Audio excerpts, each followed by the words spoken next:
Despite its Broadway credentials, Dear Evan Hansen hits screens faced with an inherent tension.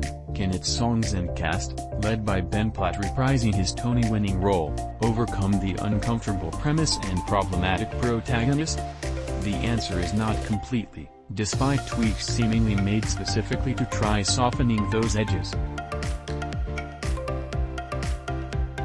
Although one might think an acclaimed musical wouldn't warrant such concerns, the nature of the story, about a misunderstanding that becomes a lie, at first kind in its intentions but increasingly cruel as it drags on, won't be for everyone.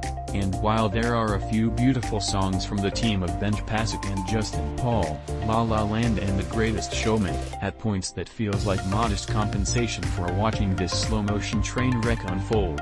At its core, the story does say profound things about the nature of grief and mental health, and perhaps most pointedly how people frequently respond to tragedy in ways that make the aftermath all about them. In this case, that tendency transforms an alienated high school kid no one paid any attention into a cause and crusade after his death.